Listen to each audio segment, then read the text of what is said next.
Buenas, ¿qué tal? Mi nombre es William Galvez y voy a explicar un poco sobre un algoritmo de ordenamiento, específicamente Quicksort, que es el que estamos viendo en pantalla. Quicksort, pues básicamente lo que hace es que nosotros le mandamos una lista o un arreglo de valores desordenados y este los ordena. Básicamente esa es la tarea que hace Quicksort, pero ¿cómo lo hace? Es aquí donde entra lo diferente. Pues nosotros estamos viendo en pantalla una lista o un arreglo completamente desordenado con valores enteros, todos positivos. Quicksort va a ordenar esta lista, pero ¿cómo lo hace? De todos estos valores que nosotros tenemos, vamos a seleccionar uno. En nuestro ejemplo, vamos a seleccionar el número 8. Este valor que nosotros seleccionemos va a ser denominado pivote. Seguidamente de esto, vamos a dividir esta lista o este arreglo en dos subarreglos o dos sublistas, en los cuales en una de ellas van a estar todos los valores menores al pivote y en la otra lista van a estar todos los valores mayores al pivote, quedando de la siguiente manera. A ver, que no me lo reconoció. Ahora sí. Seleccionamos el pivote, en este caso el número 8. Luego, en el lado izquierdo del número 8 seleccionamos todos los valores menores a él, y en el lado derecho todos los valores mayores a él, tal como podemos ver en esta imagen. Seguidamente de esto, pues, volvemos a repetir la misma tarea. De estos dos subarreglos, tanto en el lado izquierdo como en el lado derecho, volvemos a seleccionar otros dos pivotes para cada una de estas listas respectivamente, y volvemos a ordenar en el lado izquierdo los menores y en el lado derecho los mayores, tal como vamos a ver a continuación.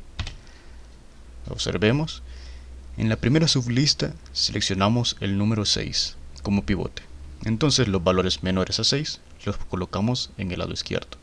Y los valores mayores a 6, que en este caso solo es el 7, los al lado derecho del pivote.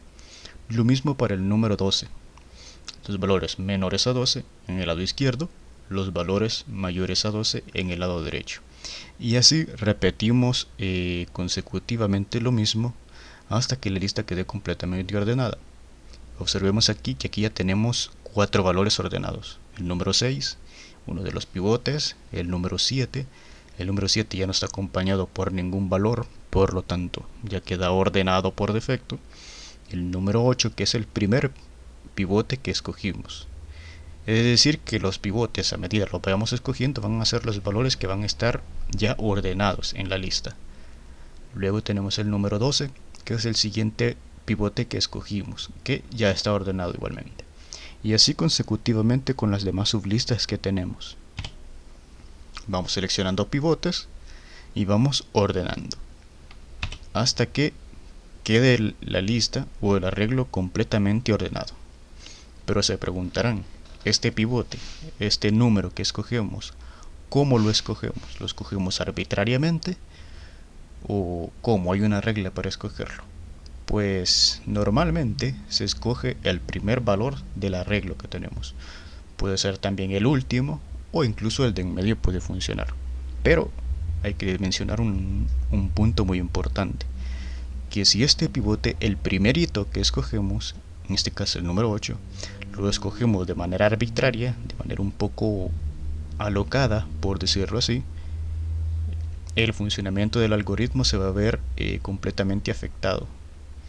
Nosotros con estos algoritmos buscamos una mayor velocidad, una mayor eficiencia al momento de estar ejecutando nuestro código. Entonces, escoger mal el pivote pues podría ser que este rendimiento empeore. Así que normalmente se escoge el primero, el último o en algunos casos el de en medio puede funcionar. Entonces, si nosotros observamos aquí, vamos repitiendo constantemente ese proceso de escoger pivote y ordenar menores al lado izquierdo y ordenar mayores al pivote al lado derecho. Eso lo estamos repitiendo constantemente con cada una de las sublistas que se van creando. Aquí es donde entra un término que se llama recursividad. Recursividad, pues, en pocas palabras, es llamar una función dentro de la misma función. Pero no solamente llamarla así por así, sino que hay que colocar una condición base para que esta recursividad no se ejecute de manera infinita y nos traiga problemas pues de sobrecarga en la memoria. Bueno, explicado un poco la teoría, pues pasemos al ejemplo, al código que tenemos preparado. Tengo por aquí preparado el IntelliJ, en el cual, bueno, aquí tengo dos algoritmos, que es el Quicksort, y tengo una estructura de datos que es hashtable. Pero para hashtable voy a preparar otro video aparte. Hoy nos vamos a centrar únicamente en Quicksort, pero para ver un poco más a fondo el funcionamiento tengo preparado por aquí en esta parte un simulador. Se llama Python Tutor. Entonces este simulador lo que hace es, además de ejecutar línea por línea nuestro código, nos muestra una simulación de cómo funciona internamente la memoria. En este caso nos estamos centrando en la memoria RAM, tanto en la memoria stack como en la memoria heap. Entonces vamos a ir ejecutando línea por línea, dándole next y viendo lo que está pasando internamente aquí, tanto en frames, vamos a simular que es la memoria stack, y object vamos a simular que es la memoria heap. Bueno, aquí salió un error que dice que tenemos que acortar un poco nuestro código porque es demasiado largo. Entonces esto es por el tema de recursividad, que el simulador pues no puede ejecutar todo el algoritmo para una larga lista como la que tenemos por aquí en la línea 3. Pero más o menos nos vamos a hacer una idea de cómo funciona internamente este algoritmo. Entonces vamos a empezar dándole next. El puntero rojo está en la línea 3 y observemos lo que pasa. Le damos next, línea 3. Entonces, ¿qué pasa aquí? En la memoria stack, que es la frames, se crea una variable que es array, que es la variable en la cual la variable que le hemos puesto, o bueno, el nombre que le hemos puesto al arreglo que tenemos por aquí. Entonces en array se crea un valor o un hashcode que tiene un número alfanumérico o puede ser numérico, y este número apunta al objeto creado en la memoria heap. Si observamos, en la memoria heap tenemos únicamente el arreglo, y es porque aquí en la línea número 3 le ponemos int, corchetes, así como se conoce en mi país, array igual. Cuando nosotros normalmente creamos un arreglo, ponemos igual new int corchetes y ahí le colocamos el tamaño que va a tener el arreglo. Pero en este caso, como nosotros le hemos colocado directamente los valores del arreglo para no estarlos digitando manualmente, porque eso se pierde un poquito de tiempo, pues se lo metemos de un solo para ahí ahorrarnos un poquito de tiempo. Pero en el fondo estamos haciendo un igual a new int. Entonces cada vez que nosotros hagamos un new int, se está creando un nuevo, bueno, se está reservando un espacio en la memoria heap para ese objeto que nosotros estamos creando. Siempre que nosotros hagamos igual a new algo, siempre se va a reservar un espacio en la memoria heap para guardar ese objeto. También he de decir que en la memoria stack se guardan todas las variables de tipo primitivas, como por ejemplo int, boolean, char, todas esas. También se guardan los métodos con sus respectivos parámetros, así como también como variables estáticas. Y en la memoria heap pues es una sola región. Bueno, también tiene otras dos subregiones, que es la integer pool y la string pool, pero hablar de ello ya sería alejarnos un poquito del tema. Pero en la memoria stack, bueno, en la memoria heap, perdón, solo se almacenan los objetos que nosotros vayamos creando. Y en la memoria stack se van apilando, es el término correcto, se van apilando todas las variables, métodos que nosotros vayamos o se vayan creando con nuestro algoritmo. Dicho esto, pues les vamos dando next. Bueno, aquí se van a empezar a imprimir la lista desordenada tal cual está. Si observamos, es en la misma lista que nosotros tenemos en nuestro arreglo en la presentación, es el mismo. Entonces le vamos dando next. Bueno, vamos a adelantar un poquito para no perder mucho tiempo hasta 9. Ok, le damos en next. Ok, vamos atrás y observamos que ahora está en la línea número 9. Entonces lo que va a hacer ahora es que va a ejecutar el método quicksort, que recibe tres parámetros: el array, que nosotros acabamos de crear, el valor inicial del arreglo y el valor final del arreglo, que es donde va a empezar a iterar, donde va a terminar de iterar. Entonces le damos next. Como es un método, se va a ir apilando en la memoria stack. Aquí vemos quicksort, que tiene 3 parámetros. El array, observamos que también está apuntando al objeto que nosotros tenemos creado en la memoria heap. Los 2 parámetros init desde la posición 0 hasta la posición 12 del arreglo. Aquí. Entonces vámonos al método quicksort, que lo tenemos por aquí.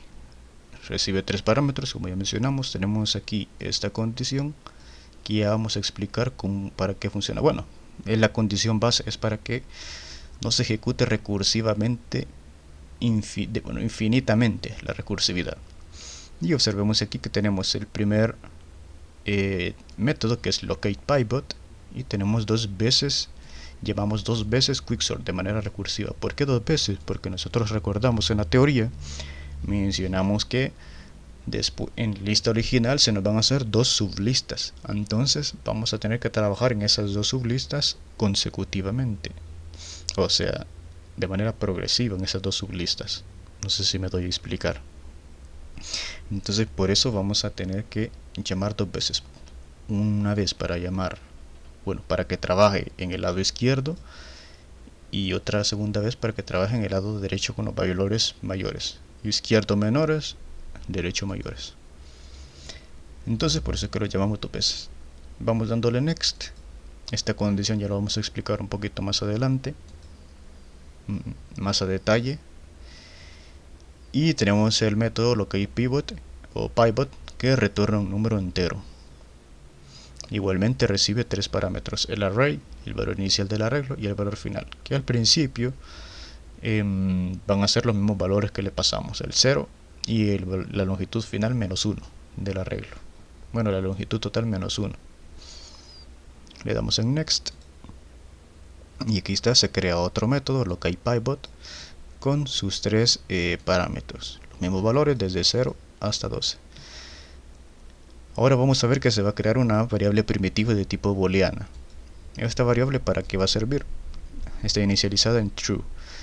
Y esto pues básicamente nos va a servir para indicarle al método en qué lado va a estar trabajando, si en el lado izquierdo con los valores menores o en el lado derecho con los valores mayores. Básicamente ese es el trabajo.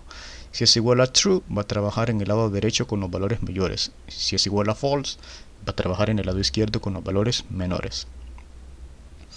Entonces empezamos aquí con un ciclo while. Observamos que tiene la misma condición base de recursividad, que ya la vamos a explicar. Y empezamos.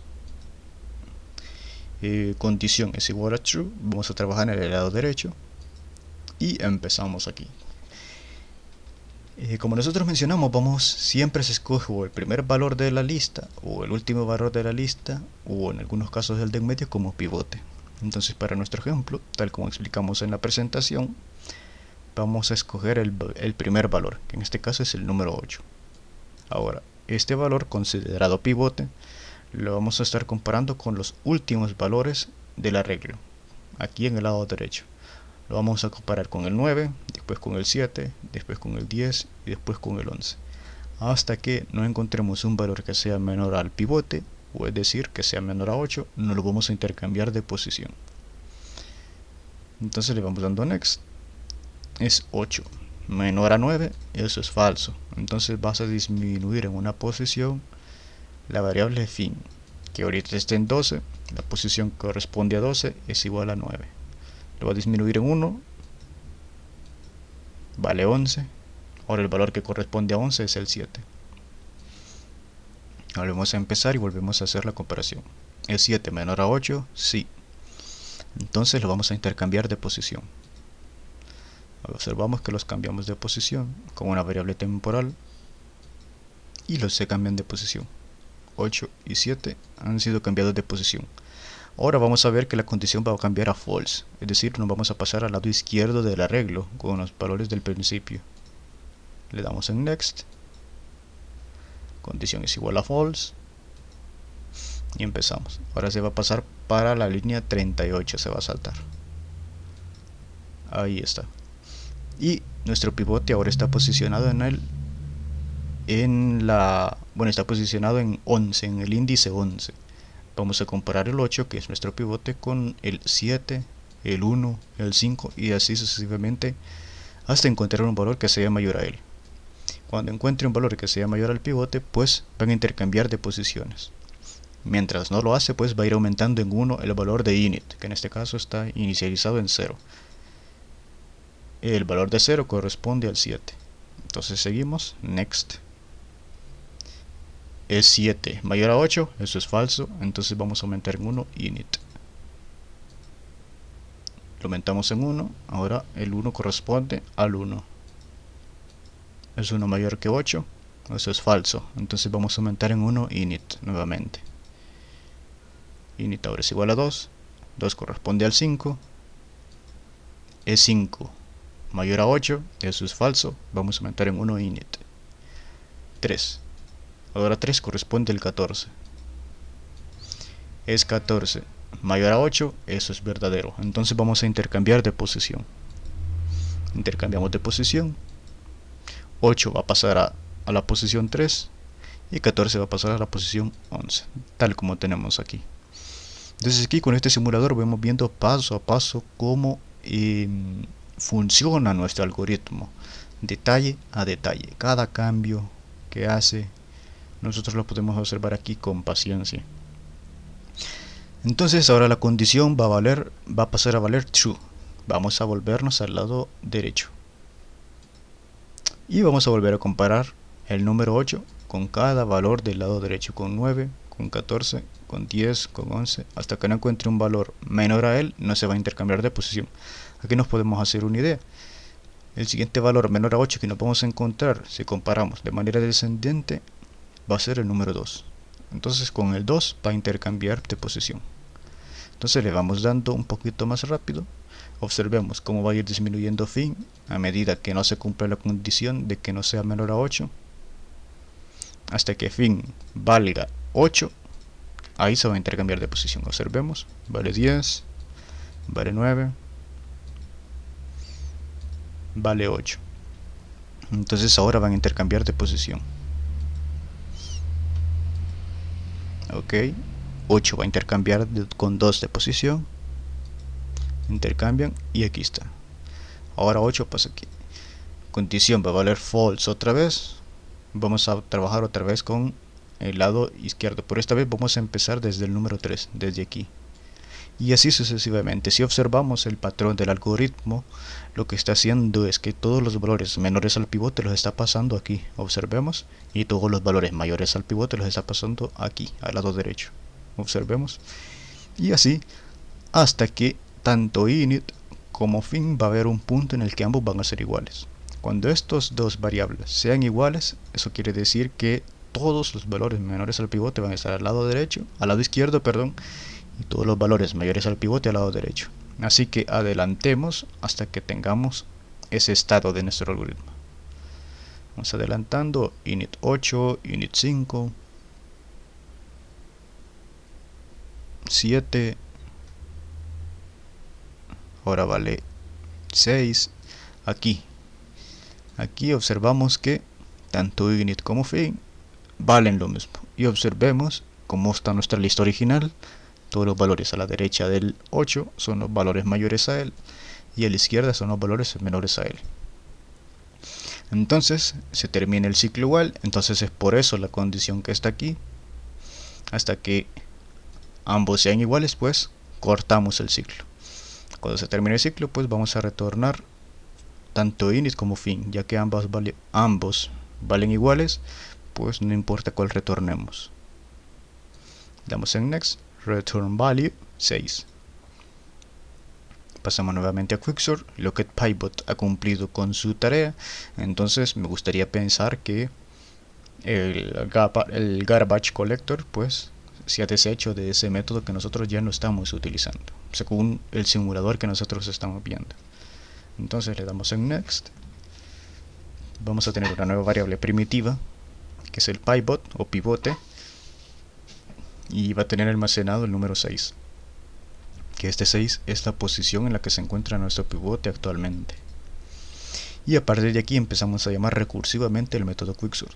en la cual ahora los parámetros van a cambiar un poquito. El array siempre va a ser el mismo, la lista original, pero los valores iniciales y finales desde donde va a empezar a iterar pues van a cambiar. Para el primer caso, init siempre vale 0 y ahora pivote menos 1, es decir 6 menos 1, y solo va a trabajar con los valores menores al pivote, que son estos, que van desde el 0 al 5. Y en el segundo, desde pivote más 1, 6 más 1, 7, hasta fin, que es la longitud total del arreglo, menos 1, hasta 12, que son los valores mayores al pivote. Entonces aquí empieza a hacer la recursividad su trabajo. Nuestro más importante ya lo hicimos, que es localizar el pivote y ordenarlo colocando todos los valores menores a él al lado izquierdo y todos los valores mayores a él al lado derecho. Una vez nosotros hagamos esto, pues ya está todo listo. Bueno, he de decir que esta es una de 1000 formas de hacerlo.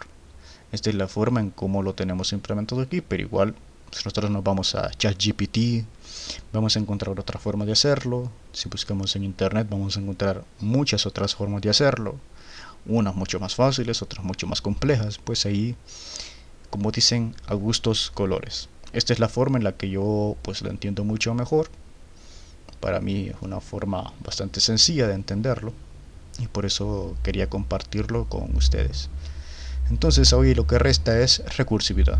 Observemos lo que pasa en la memoria stack, es decir, en frames. Vamos a observar que se van a ir apilando varios métodos si nos vamos adelantando. Porque aquí se va a volver a crear el método localPivot y va a volver a repetir todo lo que ya explicamos. Entonces vamos adelantando y vamos a ver cómo se van apilando los métodos. Quicksort recursivamente, solo que ahora desde 0 a 5, es decir, con los valores menores al pivote. Va a trabajar exclusivamente o únicamente con estos valores. Lo que va a hacer aquí, va a escoger un pivote, va a ordenar en el lado izquierdo menores y el lado derecho mayores, lo mismo. Entonces vamos avanzando y observemos cómo se van apilando los métodos en la memoria stack. Observemos que el mayor trabajo ahorita es en la memoria stack y en la memoria heap pues tranquilo, solo tenemos nada más un objeto que es un arreglo. En este caso, por la forma en cómo lo hemos diseñado o programado, que lo tenemos en una misma clase, todo. No tenemos nuevas clases. Por ejemplo, si hubiéramos creado una clase llamada Quicksort, por ejemplo, y hubiéramos metido ahí los métodos Quicksort y localPivot, entonces ahí hubiéramos tenido otra instancia. Tuviéramos otro objeto por aquí creado con esa instancia que hubiéramos creado. Pero como tenemos todo en una misma clase, pues el único objeto que se crea es el arreglo que tenemos por aquí. Y le vamos dando en siguiente, y así se van apilando. Y bueno, el simulador ya no da para más, pero así nos hacemos una idea. Una vez el algoritmo ha terminado de ordenar todo el lado izquierdo, va a pasar con el lado derecho y va a volver a repetir todo, se van a empezar a apilar aquí los métodos. Y así nos hacemos más o menos una idea de cómo funciona la memoria, tanto stack como la memoria heap, con una forma de hacer el algoritmo Quicksort. Pero ahora pasemos al IntelliJ, que aquí pues tenemos ligeras modificaciones. Aquí en IntelliJ pues tenemos el main, donde tenemos un menú donde nos permite escoger si queremos ejecutar el Quicksort algorithm o el hash table. Y aquí sí tenemos creado dos clases, Quicksort. Bueno, esto es para copiarlo, es el mismo código si observamos, el que está aquí. Es el que lo copié del simulador. Tenemos en Quicksort, tenemos para hacerlo con arreglos que todos conocemos, con longitud finita y los mismos dos métodos, pero para hacerlo con ArrayList, que son listas que su tamaño se van generando de manera dinámica y son mucho más rápidas y eficientes que los arreglos normales. Entonces esta es una de las ventajas que tenemos en Java. Entonces lo podemos hacer tanto con ArrayList o con arreglos normales. Si vemos pues es bastante similar, solo cambian algunas cosas. Entonces ejecutamos. Y otra cosa también, aquí en Quicksort Algorithms, para no estar escribiendo valor por valor, pues con la clase random llenamos un arreglo de valores de entre 0 hasta 30, ya que el 31 es excluyente. Y únicamente el único valor que vamos a ingresar va a ser el tamaño que nosotros queremos generar del arreglo. Esto si nosotros trabajamos con arreglo. Pero si trabajamos con las listas, con ArrayList, bueno, un poco similar, solo le decimos de cuántos valores queremos la lista y automáticamente pues va metiendo los valores randoms. Entonces le damos a ejecutar, run, y aquí nos sale un pequeño menú, Sorting and Search Algorithms. Queremos ver cómo funciona Quicksort. Después voy a hacer un video para hablar un poco más de Hashtable. Y aquí nos muestra si queremos ejecutarlo o hacerlo con arrays normales o con ArrayList. Hagámoslo con arrays. Ingrese el tamaño del arreglo general, por ejemplo, que sea un tamaño de 15 elementos. Y aquí observamos, nos genera una lista con todos los valores desordenados. Y con Quicksort hace el mismo procedimiento que nosotros ya explicamos en el simulador hasta que quede completamente ordenado. Volvemos a ejecutarlo y ahora lo probamos con ArrayList. Ahora con ArrayList ejecutamos el 2. Por ejemplo 30, un valor de 30, el doble. Y aquí vemos una lista de valores entre 0 y 30 y nos ordena el algoritmo. Y aquí observamos que también hay valores repetidos. Esta parte sí que no la mencioné en la teoría. Si hay valores repetidos, si nosotros vemos en nuestro ejemplo no tenemos ningún valor repetido. Si hay valores repetidos realmente no funciona donde queden, si en el lado izquierdo o en el lado derecho. La verdad, da igual. Si observamos aquí, da igual donde quede, en el lado izquierdo o en el lado derecho. Da absolutamente igual donde quede, no importa. El algoritmo los ordena por sí solos. Y pues básicamente así sería el funcionamiento del algoritmo Quicksort. Espero se hayan entendido un poco, y pues voy a dejar también en la descripción el link al repositorio con este mismo código para que solo lo descarguen y lo prueben en sus computadoras, así como el enlace a este simulador, para que pues es un simulador bastante curioso que nos permite tener una mejor idea de cómo funciona en el trasfondo un algoritmo. Así que eso es todo y espero les haya gustado.